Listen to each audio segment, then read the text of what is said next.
Good morning. I had a bit of trouble getting up this morning.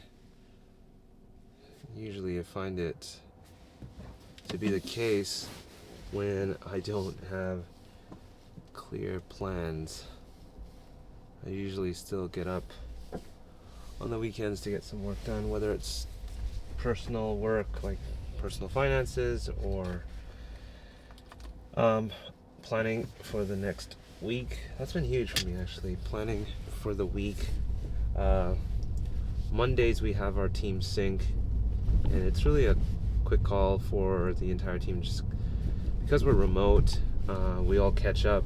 So we spend about 10 minutes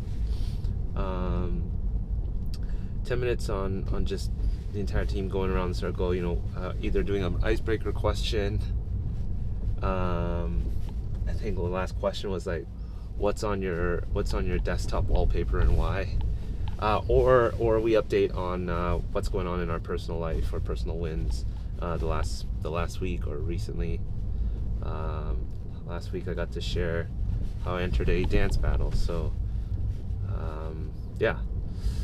Anyway, so we start off with our catching up. Then we'll go through the quarterly score, the quarterly plan. Just getting a update from key team members of where we are within the quarter, because we typically will plan out our quarter with rocks. Rocks meaning sort of those big things that we're working on. Then we will spend a few minutes going through our scorecard. So we have key metrics that we keep an eye on. Everybody has some metrics they're responsible for, every department. So for example, I get involved with sales, so I'll talk about sales numbers if there's anything out of the ordinary. Customer success, we'll talk about churn, and perhaps our membership and cancellation. Customer support, we'll talk about nothing.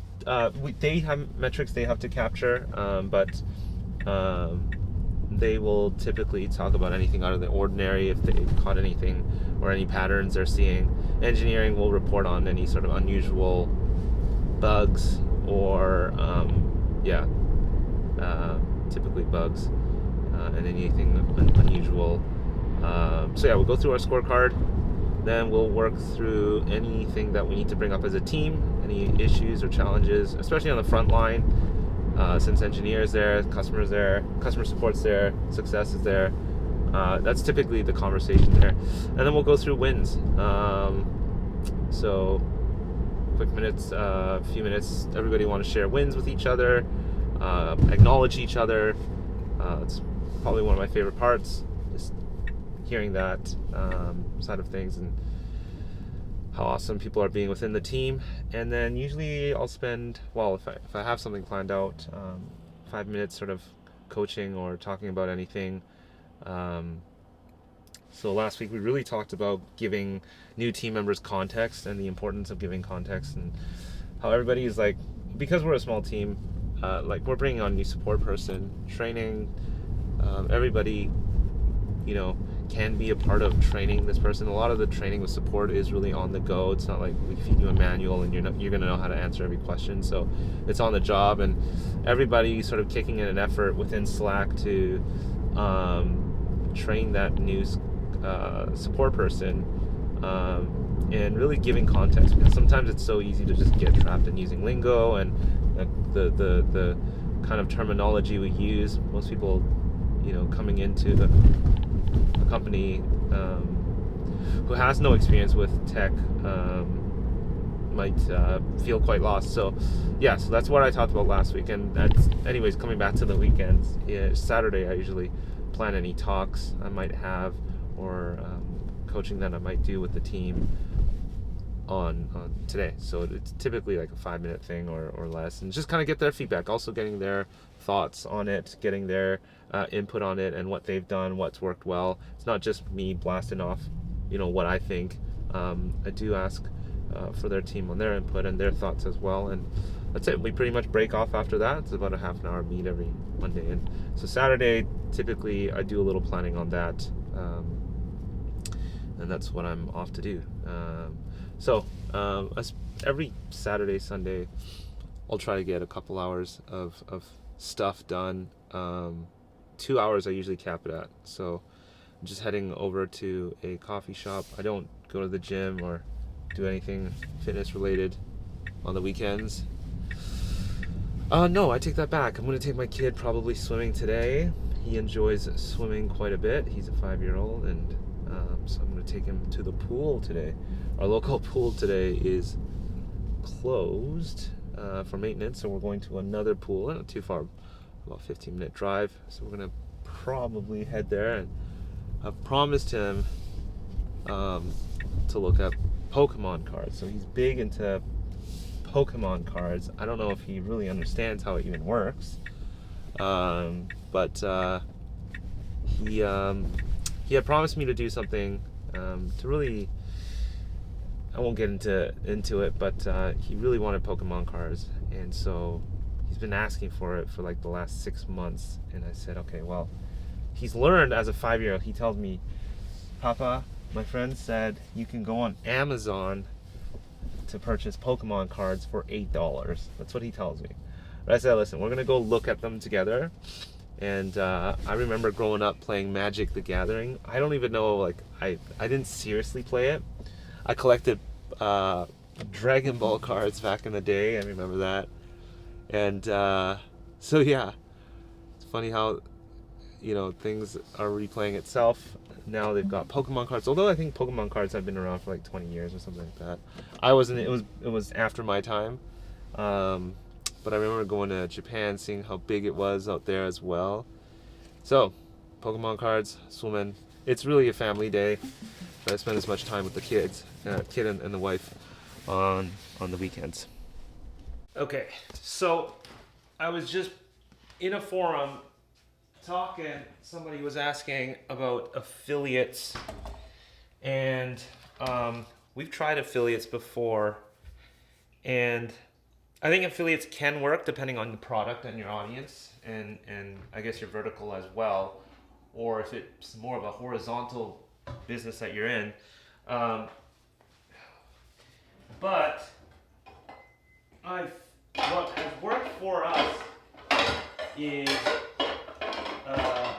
what has worked for us is here it is, partnerships. So strategic partnerships has worked a lot better for us. We used to have an affiliate program as well, but it just did not perform. And instead, what we do now is focus a lot more on working with our strategic partners. Now, one of the things that somebody stated was, well, I'm new, I don't have any established relationships right now. And I found one of the easiest ways to build relationships or start meeting people is 2 methods. One, I actually made myself useful to that person. They needed something. I wanted to see how we could help. That one is okay. It's a lot easier to get started that way and to just meet people and understand, who's out there, being a service to them. Maybe it's mentioning that you want to spread out their book or their course, or is there anything you can do to help promote them? You want to be useful to them.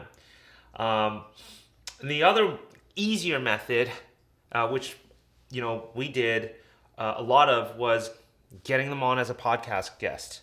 Getting them on as a podcast guest, and a podcast is just a great way to establish a voice, authority, and then also build a lot of relationships. That's probably like the primary way that I've gotten a chance to build a relationship on my other podcast. If you guys want to check it out, that's it's called the Land Investing Business Secrets Podcast. But that's been my way to sort of build a lot of relationships and meet people, really meet people. But once that partnership is established, or that relationship established, then you can start talking about, is there a sort of alignment? Is there synergy? Is there things that guys can do together? Is there things you can offer them? Can your products serve their audience as well? And this is where we took it up another step and really started catering to our partners, building out landing pages for them to drive their following to sign up under them.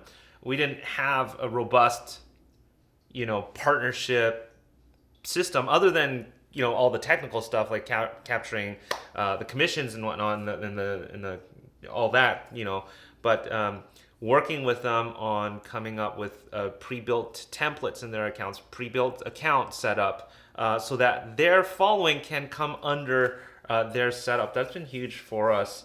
And then now my CSM has a regular check-in with them, sort of almost like a QBR, quarterly business review. I didn't even know that acronym until she told me about it. But yeah, and we're working on other things to continue to promote them, and we try to make ourselves as useful as possible to those partners, and we've kept the partner group very small, deliberately, so we can really work with them. Now, this might be vertical dependent, product dependent, but I think with a SaaS that you are in a specific niche for, I think partnerships are going to outperform affiliates. I think this is just from me running, another business in the past where we did have an affiliate program as well. You didn't get a lot of good leads, unless you really have a really fleshed out affiliate program. I think typically partnerships, strategic, whatever you want to call it, strategic partnerships, is going to perform. And it's done. It's probably one of our biggest driver. We're very close with our partners. I have personal relationships with them. I keep in touch with them, and that's what it should be. I mean, partnership is something where you're going to be able to help each other out with. So yeah, I saw that, and I wanted to just sort of drop my thoughts on partnerships and how at least we started. I don't know if that's the right way to do it, but it's kind of worked so far.